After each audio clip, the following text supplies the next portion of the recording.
les fidèles parlent. Et ceux qui les évangélisent. À 30 km de Tizi Ouzou, nous avons enfin réussi à rencontrer l'un d'eux. En pleine nuit, en pleine montagne, ils sont une dizaine, parfois une vingtaine, à se réunir tous les soirs ici. À l'endroit même où, quelques années auparavant, les mouvements islamistes régnaient en maître. Aujourd'hui, ces anciens maquis servent de lieu de prière à ces nouveaux chrétiens. Aucune menace sérieuse, selon eux, ne les obligerait à ce huis clos nocturne. À les croire, c'est juste l'envie de s'écarter des musulmans et méditer sur l'avenir de leur communauté. Mais surtout l'absence de lieu de culte qui les pousserait à s'isoler dans les bois.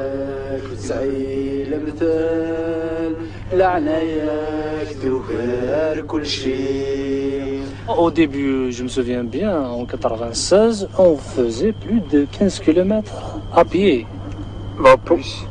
Pour faire la messe. Pour faire la messe. Ce n'est que la Genèse maintenant. C'est la Genèse. On a à la foi que le Seigneur a mis sa main sur l'Algérie.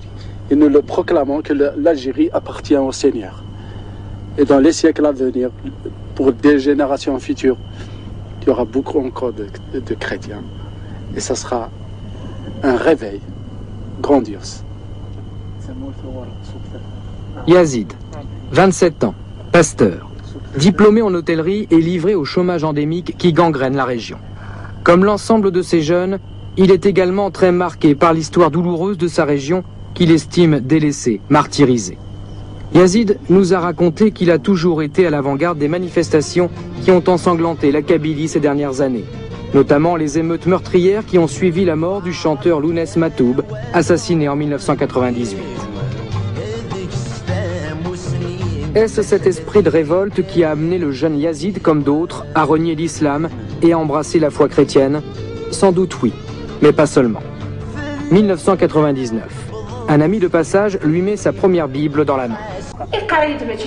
Il me fait à chaque fois un numéro de traduction pour que je devienne chrétienne. Il voulait m'évangéliser à tout prix.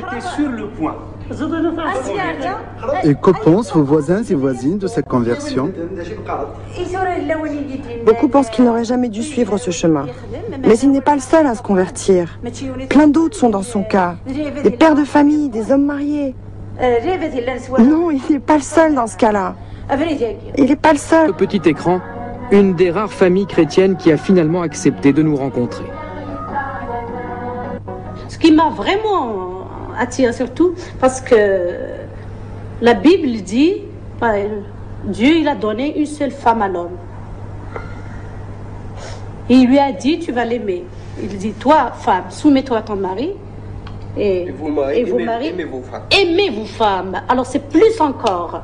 Je vais me soumettre à mon mari, mais je sais qu'il m'aime. Donc, s'il m'aime, j'ai tout gagné. Par contre, l'islam, il donne le droit au mari de se remarier jusqu'à 7, je ne sais pas. 4. Non, 4, ils sont limités maintenant à 4, mais... J'évangélise, par exemple, je veux dire la vérité à toute personne. Vous n'hésitez pas à aller voir les gens, à expliquer? Non, c'est pas aller voir j'hésite pas. les gens. Et comment vous le faites? Je dis carrément, lorsqu'elles font la ilaha illallah, Mohammed Rasulullah et tout, je dis c'est faux. Je dis pourquoi? Oui, je le dis. Je le cache pas, je l'ai jamais caché. Je lui dis un seul sauveur, c'est Jésus. Mohammed, il est mort, il est enterré. Il répond pas. Vous évangélisez à tout moment? À tout moment, on parle. Toutes les 4, on parle. La parole, à chaque, ça dépend des mots, ça dépend des moments, ça dépend des personnes. À chaque fois, il y a... C'est pas aller dans la rue comme ça, il faut interpeller les gens. C'est pas interpeller les gens, de dire, toi, viens ici, je vais t'expliquer qui est Mohammed, qui est Jésus plutôt. Non, c'est pas comme ça. Vous profitez de l'occasion. Voilà, on profite de l'occasion. On profite de l'occasion pour parler de Jésus. De fait, nouveaux chrétiens et musulmans semblent se tolérer. Pourtant, la conversion de musulmans au christianisme est vécue comme une véritable offense par les islamistes. Leur indignation est totale et prête à une certaine mobilisation. Dans ce bastion islamiste en Kabylie, il ne s'agit plus uniquement de pousser de nouveaux fidèles à un islam pur et dur, mais de mettre en garde la population contre ce mouvement.